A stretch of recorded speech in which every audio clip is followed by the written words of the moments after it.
के चश्मे लहराए दरिया बहे, उंगलियों की करामत पे लाखों सलाम। और आगे यूं भी तो फरमाया, क्या है वो, नदियां पंजाब रहमत की है जारी, वाह वाह, उंगलियां हैं फैज पर, उंगलियां हैं फैज पर, टूटे हैं प्यासे झूम कर, नदियां पंजाब रहमत की है जारी, वाह वाह। तो मोहतरम हजरात, औलिया किराम की बारगाह में जो तबर्रुक के लिए चीजें रखी जाती है, पानी रखा जाता है, वो बिदअत नहीं, वो शिरक नहीं, ये मुस्लिम शरीफ की हदीस की रोशनी में ये भी साबित है। तो अब अगर आपके सामने कोई आज के बाद ये कहे कि औलिया का याद करना जरूरी नहीं, इसका मतलब वो आपको अल्लाह की रहमत से दूर करता है। अगर कोई ये कहे कि औलिया के करीब रहने की जरूरत नहीं, तो बला और मुसीबत से दूर रहने के जरिए से आपको दूर कर रहा है। अगर कोई ये कहता है कि औलिया दाफिउल बला नहीं, तो वो जमीन पे रहने का हक भी नहीं रखता, जमीन भी कायम औलिया के सबब से। वो रोजी खाने का भी हक नहीं रखता, इसलिए कि रोजी भी अल्लाह ताला औलिया के सबब से अता फरमाता है। इतनी क्लैरिटी के साथ जब अहादीस तय्यबा मौजूद है, इसके बाद भी अगर कोई औलिया किराम के ताल्लुक से उल्टी सीधी बातें करता है, इसका मतलब हमारे नौजवानों को, भोले भाले लोगों को वो अकायदे अहले सुन्नत और अल्लाह ताला की जो मंशा है कि औलिया रहमत का सबब है, उनसे आप तमाम को दूर करने की कोशिश करते हैं। इसीलिए आप तमाम पर जरूरी है कि अल्लाह के वास्ते किसी भी कोई वहाबी, नजदी, देवबंदी की फॉलोवर्स को देखकर उनकी तकरीर सुनने मत चले जाना। फॉलोवर्स चाहे लाखों की तादाद में हो, हमें देखना है, अगर किसी का 10 फॉलोवर हो कोई बात नहीं, ईमान मजबूत है तो वही हमारा कायद है।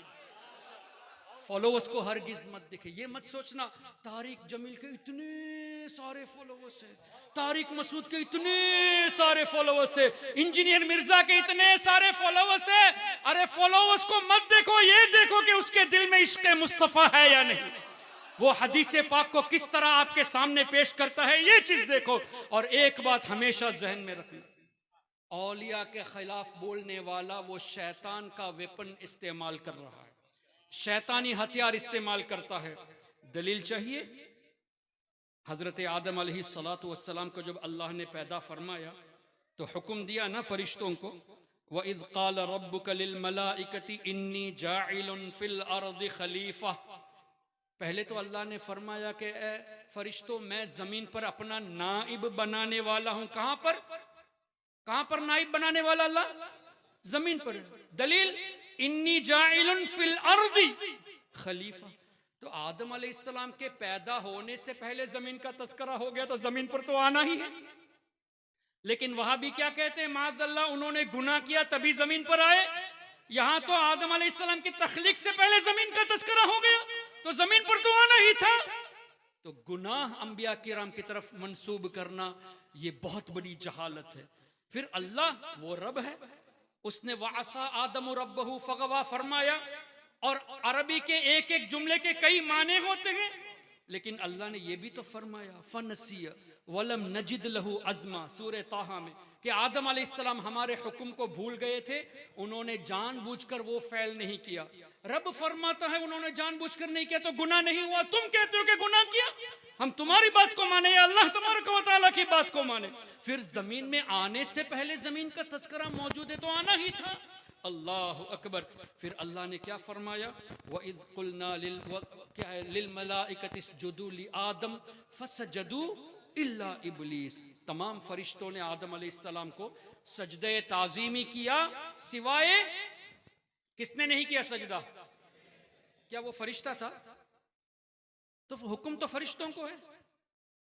फसजदल मलाइकतु कुल्लुहुम अजमाउन इल्ला इब्लीस। तो इब्लीस का तस्करा क्यों हुआ? तो मुफस्सिरून फरमाते हैं इब्लीस फरिश्ता नहीं है, लेकिन चूंकि फरिश्तों के साथ गुल मिल के रहता था, फरिश्तों को पढ़ाता भी था, इसलिए इस हुक्म के जुमरे में इब्लीस भी शामिल हो गया था। अब इब्लीस ने क्या कहा, या अल्लाह मैं क्यों सजदा करूंगा, खलक़तनी मिन नार व खलक़तहू मिन तीन, तूने मुझे आग से पैदा किया और आदम अलैहिस्सलाम को मिट्टी से, अना खैरुम मिन, मैं इनसे बेहतर हूं। और यही कासिम नानोथवी ने तहज़ीरुन नास में लिखा। कि उम्मती कभी कभी अमल में नबी के बराबर हो जाता है, कभी नबी से बढ़ जाता है। तो ये कासिम नानोतवी को जहन देने वाला इबलीस है। अना खैरुम मिन नबी से बेहतर कहना ये इबलीस का कौल है। और यही बात कासिम नानोतवी ने तहजीरुन नास में लिखी कि उम्मती कभी कभी अमल में नबी से भी बढ़ जाता है, मआज़ल्लाहि रब्बिल आलमीन। लेकिन अनफॉर्चुनेटली आज भी तहजीरुन नास छप रही है। बराहीन कातिया जिसमें खलील अहमद अंबैठवी ने लिखा कि हुजूर अलैहिस्सलातु वस्सलाम के इल्म से ज्यादा तो अल्लाह ने शैतान को इल्म दिया है। और यह भी लिखा कि हुजूर का इल्म साबित करने जाओगे तो यह ईमान का हिस्सा नहीं बल्कि शिर्क है। अजीब सी बात है, हुजूर का इल्म साबित करना यह शिर्क अगर है तो शैतान का इल्म साबित करना भी तो शिर्क हुआ। लेकिन यह लिखा कि शैतान का इल्म साबित है, हुजूर का इल्म साबित करना शिर्क है। इसका मतलब शैतान को अल्लाह के बराबर कर दिया। भाई शिर्क, अल्लाह के साथ एसोसिएशन करना हुआ। तो हुजूर को इल्म गैब साबित करना शिर्क है, तो शैतान के ताल्लुक से भी शिर्क होना चाहिए। लेकिन इनकी जहालत देखे, आज भी वो किताब छप रही है। इसी तरह रशीद अहमद गंगोही ने फतावा रशीदिया में लिखा कि माअज़ल्लाह हमारा रब झूठ बोल सकता है। माअज़ल्लाह। ये किताब आज भी छप रही है। मोहतरम हजरात, कितनी अजीब सी बात है। अरब उलमा के दरमियान जब देवबंदी जाता है तो अल मुहन्नद पेश करके कहता है हमारे अकायद तो वही है जो आपके अकायद है।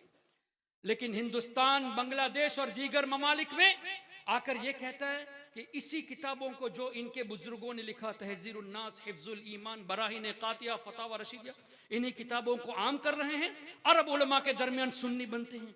अल मुहन्नद किताब को दिखा करके हमारे अकायद वही है, तो देवबंदी मुनाफिक होते हैं। जाहिर मुनाफिकत है।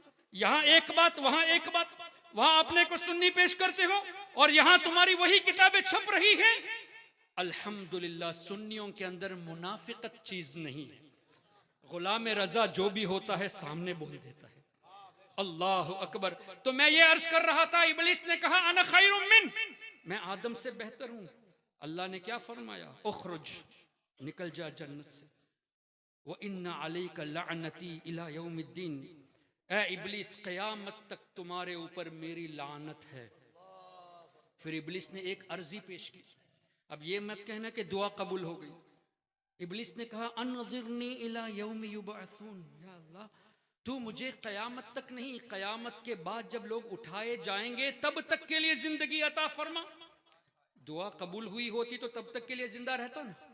लेकिन अल्लाह ने क्या फरमाया, फ़इन्नक मिनल मुनज़रिन इला यौमिल वक़्तिल मालूम, सिर्फ क़यामत तक जिंदगी दी जा रही है, क़यामत के बाद उठाए जाने तक नहीं। जब क़यामत में सबको मौत आनी है, इब्लिस को भी मरना है। अब इब्लिस ने कहा फ़बिइज़्ज़तिक, ए अल्लाह तेरी इज्जत की कसम, लउग़वियन्नहुम अजमईन, मैं तमाम लोगों को ए अल्लाह गुमराह करूंगा, इल्ला इबादक मिनहुमुल मुखलसीन, मगर ए अल्लाह तेरे नेक बंदों को मैं गुमराह नहीं कर सकता। इब्लिस जो लोगों को गुमराह करने वाला है, वो इस बात का एतराफ करता है कि या अल्लाह तेरे औलिया को गुमराह नहीं कर सकता। और अल्लाह ने जवाब में क्या इरशाद फरमाया, इन्न इबादी लैसा लका अलैहिम सुल्तान, बेशक ए इब्लिस मेरे जो नेक बंदे हैं वो मेरी हिफाजत में है, तुम्हारा उनके ऊपर दाव नहीं चलेगा। अब ये कंफर्म हो गया कि औलिया किराम अल्लाह ताला के फजल से महफूज हैं, प्रोटेक्टेड है। अब हमें हमारा ईमान बचाना है तो हम आम कॉमन लोगों की तरफ रागिब हो या उन लोगों की तरफ रागिब हो जिनको अल्लाह ने हिफाजत में रखा है। तो हमारा ईमान हमको बचाना है तो औलिया किराम से निस्बत रखना ज़रूरी है। ये भी कुरान करीम से, या अय्युहल्लज़ीना आमनुत्तकुल्लाह वकूनू मअस्सादिकीन, ए ईमान वालो अल्लाह से डरो और सच्चों के साथ हो जाओ। तो क्या पता चला, ईमान को बचाना है तो औलिया किराम के साथ रहो। अब इनका ईमान ही नहीं है, इसीलिए तो औलिया से दूर करते हैं। तो अब औलिया किराम से दूर करना ही ईमान की सिक्योरिटी को लूज करने का जरिया है। औलिया किराम ईमान के लिए सिक्योरिटी है, हिफाजत है। तो औलिया से दूर करेंगे तभी वो सिक्योरिटी लूज होगी तो आसानी से ईमान लूट लेगा। यही वजह है सबसे पहले जो वार होती है वहाबियों की तरफ से, वो होती है कि मज़ारात पे जाने की जरूरत क्या है, नियाज करने की जरूरत क्या है, बुजुर्गों के वसीले की जरूरत क्या है। इस तरह की बातें जहन में डाल कर औलिया से रफ्ता रफ्ता दूर करते हैं। जब दूर करेंगे तो ईमान लूज हो जाएगा, जब ईमान की सिक्योरिटी लूज हो जाएगी तो ईमान आसानी से शैतान लूट लेगा। तो इनकी चाल पर हरगिज नहीं आना, हमारे बुजुर्गों के साये में रहो। अल्लाह तबारक व तआला आप सबको और हम सबको नबी पाक सल्लल्लाहु अलैहि वसल्लम की सच्ची और पक्की मोहब्बत नसीब फरमाए। अल्लाह अपने नेक बंदों के साये में हमें हमेशा रखे, सिर्फ दुनिया में नहीं आखिरत में भी।